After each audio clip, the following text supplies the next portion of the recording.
Nessa nossa primeira aula, vamos fazer algumas reflexões importantes sobre a sociologia e a antropologia, essas duas áreas do conhecimento que dão nome à nossa disciplina, estudos socioantropológicos. O ponto de partida dessas nossas reflexões é a consideração da sociologia e da antropologia como ciências que se ocupam do estudo da sociedade, do estudo da vida social. Por isso, o título da nossa aula, da nossa primeira aula, é Sociologia e Antropologia, Ciências da Sociedade. Como ponto de partida, como primeiro ponto, para fazer essa reflexão, a que nós nos propomos nesse momento, é importante que a gente saiba definir o que é uma ciência, né? Se a sociologia e a antropologia estão sendo tratadas aqui como ciências, é importante, é fundamental que a gente saiba do que se trata uma ciência. Ora, a ciência é um tipo de conhecimento, é uma forma de se produzir conhecimento. Percebam que o conhecimento é algo que nós, seres humanos, produzimos ao longo da nossa vida, no dia a dia. Todos os dias, ao entrarmos em contato com o mundo, no qual estamos inseridos, nós produzimos conhecimento sobre o mundo, sobre a realidade com a qual nós travamos contato. Agora, na esmagadora maioria das vezes, o conhecimento que nós produzimos sobre o mundo, sobre a realidade, não é um conhecimento científico, é um conhecimento fruto da nossa vivência, da nossa experiência cotidiana, e que por isso é chamado de conhecimento empírico. É um conhecimento que tem uma enorme função, um enorme valor na nossa vida. Sem ele seria impossível nós vivermos. Porém, o conhecimento empírico ele apresenta também algumas limitações. E a ciência é um tipo de conhecimento que pretende, que procura ser mais rigoroso, que procura ir mais a fundo no enfrentamento das questões. Então, ponto de partida, a ciência, o conhecimento científico, é um tipo específico de conhecimento diferente de outros. Um tipo de conhecimento que procura, que busca uma maior precisão, um maior rigor nos seus resultados. Certo? Então, é importante, nessa linha que nós estamos desenvolvendo, identificar algumas características fundamentais de toda a ciência, não apenas da sociologia e da antropologia, que nos ocupa particularmente, mas nesse momento estamos falando da ciência de uma forma mais genérica. Então, o primeiro ponto, toda a ciência de uma forma geral, ela parte do pressuposto de que a realidade, todos os aspectos da realidade que a gente queira conhecer, pode ser explicado de forma racional. Esse é um pressuposto da ciência. O mundo pode ser entendido racionalmente. A ciência, portanto, é um tipo de conhecimento que valoriza, que exalta mesmo essa capacidade única do ser humano, que é se utilizar da capacidade racional. Um segundo ponto fundamental na caracterização da ciência, e que tem a ver com a busca de resultados mais precisos que ela busca, é o fato dela se utilizar de um método específico de trabalho, o chamado método científico. Então, por que a ciência, por que nós consideramos que a ciência produz um conhecimento mais rigoroso, mais seguro sobre a realidade? Porque ela se utiliza de um método de trabalho que garante maior rigor, maior segurança. Esse método de trabalho da ciência, o chamado método científico, se utiliza de algumas etapas. A primeira etapa é levantar questões sobre a realidade, questões sobre as quais não há ou não se considera que exista respostas satisfatórias ainda. Então a ciência parte sempre da dúvida, a pesquisa científica parte sempre da dúvida. Por que algo ocorre de uma maneira e não de outra? É sempre a partir de uma dúvida que a ciência se desenrola. A partir das questões levantadas pelo pesquisador, uma segunda etapa que o pesquisador deve cumprir é oferecer respostas possíveis para a questão que ele quer responder. São as chamadas hipóteses de trabalho, né? A partir do conhecimento que ele tem sobre o tema, sobre a área de estudo a qual ele se dedica. O cientista é sempre um especialista, correto? Ele tem um conhecimento prévio sobre o objeto, o tema da sua pesquisa. Ele pesquisa como um especialista. Então, a partir do conhecimento prévio que ele tem, ele apresenta, ele formula hipóteses possíveis para responder as questões que ele quer responder, né? Então, a hipótese deve ser considerado sempre uma resposta possível e provisória para questões para as quais se busca soluções. A terceira etapa, após a formulação das hipóteses, é verificar a validade dessas hipóteses, né? Confrontando a hipótese com a própria realidade, né? Sempre que possível, recorrendo a experimentações, né? Para ver se a hipótese apresentada é válida ou não, se ela realmente responde aquilo que se pretende responder. Por fim, uma quarta característica importante, uma quarta etapa do método científico é a formulação de teorias generalizantes. A ciência busca sempre explicar cada situação específica, né, a partir de uma teoria generalizante, né, que sirva para explicar também outros fenômenos semelhantes àquele que se está abordando especificamente. Então, é isso que constitui o procedimento científico, a forma de se trabalhar do cientista, qualquer que seja ele, né? Tudo que eu falei aqui vale para um sociólogo, vale para um biólogo, vale para um físico, vale para qualquer cientista, qualquer pessoa que pretenda produzir um conhecimento que possa ser chamado de científico sobre qualquer aspecto da realidade. Agora, percebam bem, a ciência, tal como a gente entende, a chamada ciência moderna, e que se fundamenta nesse método de trabalho que a gente chama de método científico, ela surgiu há cerca de 400 anos atrás, no século XVII, né? Foi quando se formulou, né, quando se constituiu esse conjunto de procedimentos que a gente chama de método científico. Mas num primeiro momento, né, essa maneira de proceder, esse método de trabalho ao qual nos referimos, ele foi utilizado, num primeiro momento, exclusivamente para o estudo dos fenômenos naturais, né?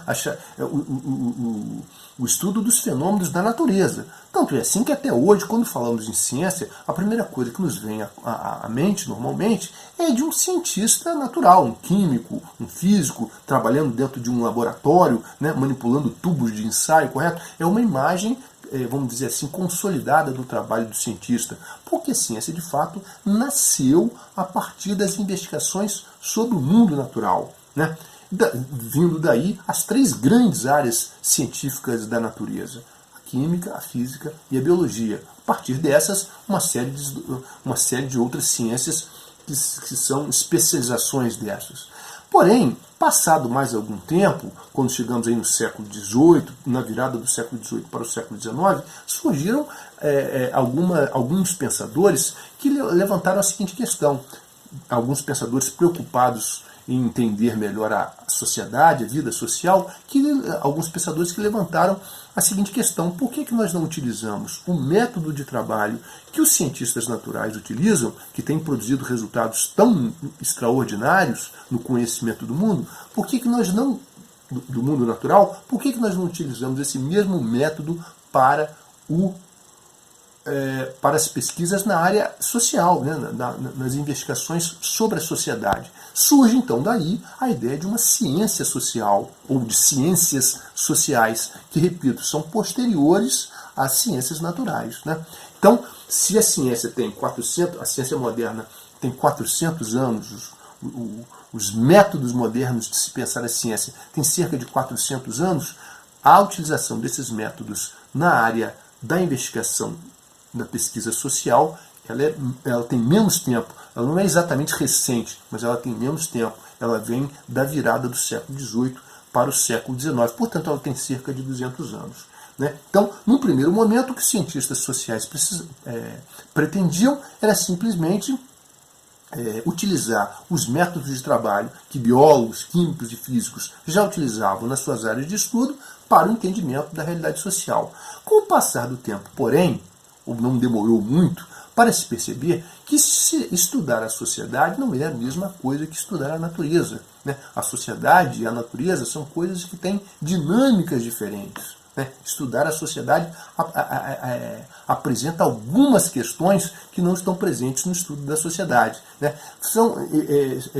Percebe-se então aí que as ciências sociais precisam encarar algumas especificidades, levar em conta algumas especificidades próprias dela, né? Que a gente fala aqui também sobre isso, né? Um primeiro aspecto muito que chama muito atenção na abordagem das ciências sociais, como a sociologia, como a antropologia e como outras disciplinas científicas que procuram estudar a sociedade, um primeiro ponto sempre muito destacado é a dificuldade maior que os cientistas sociais têm de produzir um conhecimento objetivo. Como nós falamos, um conhecimento pautado pela objetividade. Como nós falamos no início, a objetividade é uma das metas da ciência, né? A ciência procura falar daquilo que estuda da forma mais precisa e objetiva possível. Ou seja, ele quer falar o cientista procura falar do mundo como o mundo de fato é, né? E não como ele gostaria que fosse, né? Então a objetividade é uma meta de todo o trabalho científico, inclusive dos cientistas sociais. Mas os cientistas sociais têm uma dificuldade maior nesse sentido. Por quê? Porque o cientista social está muito mais envolvido com aquilo que ele estuda do que os cientistas naturais. Um botânico, quando estuda uma espécie vegetal, ele estuda algo que é claramente distinto dele. Um botânico não se confunde com aquilo que ele estuda. Ele é um ser humano estudando algo claramente diferente dele. Percebam que isso já não ocorre com o cientista social. O cientista social é um ser humano que estuda outros seres humanos. Ele é um ser humano que vive em sociedade estudando uma realidade social. Portanto, aquilo que ele estuda, de alguma forma, tem alguma coisa a ver com ele, né? Mesmo que ele não pertença à sociedade que ele esteja estudando, mas ele está estudando seres humanos como ele. Então, a posição social que ele ocupa na sociedade, a sua formação cultural, as suas opiniões políticas, as suas crenças religiosas, a sua visão de mundo, seus preconceitos, fatalmente interferirão de uma forma muito forte naquilo que ele está analisando, né? Então, a objetividade que todo cientista social tem a obrigação de buscar enquanto cientista é algo mais difícil de ser alcançado do que a objetividade dos estudos da natureza, certo? Um outro ponto também muito importante, uma outra especificidade muito importante das ciências sociais é o fato de que a sociedade, toda a sociedade, produz interpretações sobre ela mesma, né? Perceba mais uma vez a diferença entre ciências naturais e ciências sociais. O cientista natural, vamos pegar novamente o exemplo de um botânico, ele estuda coisas que não se pensam, não produzem interpretações sobre ela. Portanto, essa é uma questão que está ausente do estudo da natureza, dos cientistas naturais, né? A planta, ou a espécie vegetal que o botânico estuda, não produz interpretações sobre ela. Já a sociedade produz, né? Quando o cientista social quer entender uma sociedade, ele tem que entender também como aquela sociedade se pensa, né? Como aquela sociedade se vê. Esse é um fator complicador, né? A forma como a sociedade se vê precisa ser incorporada no conhecimento do cientista social, e esse é um complicador que o cientista natural normalmente não enfrenta. Um outro aspecto, também uma outra especificidade que coloca problemas ao trabalho do cientista social, é que no estudo das sociedades, muito dificilmente é possível realizar experimentações. Pelo menos não tanto quanto os cientistas naturais. Já falei anteriormente que uma visão até clássica do trabalho do cientista, do trabalho científico, é de um indivíduo dentro de um laboratório manipulando tubos de ensaio, ou seja, realizando experiências, né, reproduzindo situações determinadas de forma controlada para, a partir disso, extrair conclusões, repetindo as experiências quantas vezes for necessária para melhor compreender o fenômeno que se está estudando. Ora, isso dificilmente pode ser feito pelos cientistas sociais. Na verdade, no sentido pleno, nunca pode ser feito, já que uma sociedade não pode ser reproduzida em laboratório. Claro que algumas experiências são possíveis, algumas técnicas podem ser desenvolvidas, mas de uma forma muito limitada quando se trata do estudo da realidade social, certo? Um outro aspecto também que merece ser considerado como uma especificidade das ciências sociais é o fato de que os fenômenos sociais, humanos, em geral, têm uma natureza qualitativa, sobre as quais é muito difícil estabelecer quantificações, né? A ciência natural, né, os cientistas naturais se utilizam muito frequentemente de estudos quantitativos, e dessa forma eles conseguem atingir um nível maior de precisão nas suas afirmações, já que eles conseguem medir quantitativamente aquilo que eles estão estudando. Ora, os fenômenos humanos dificilmente podem ser quantificados, já que eles têm uma natureza muito mais qualitativa. Então, medir, né, quantificar coisas como o desejo, a intenção, a raiva, a felicidade, que são coisas típicas da realidade humana, é algo que não é possível fazer, correto? Portanto, a quantificação dos fenômenos sociais só é possível num certo nível, né? Em outros, a quantificação se torna impossível. Por fim, um último aspecto muito importante também é que, enquanto as ciências de forma geral procuram estabelecer a previsibilidade dos fenômenos, né, através de leis e teorias que expliquem de forma generalizada os fenômenos, o cientista social tem que se confrontar com uma situação específica que é a capacidade de livre-arbítrio que todo ser humano tem. Ou seja, o comportamento de cada ser humano não pode ser completamente previsível, né, como a ciência deseja. Então esse é um outro aspecto que o cientista social precisa levar em conta.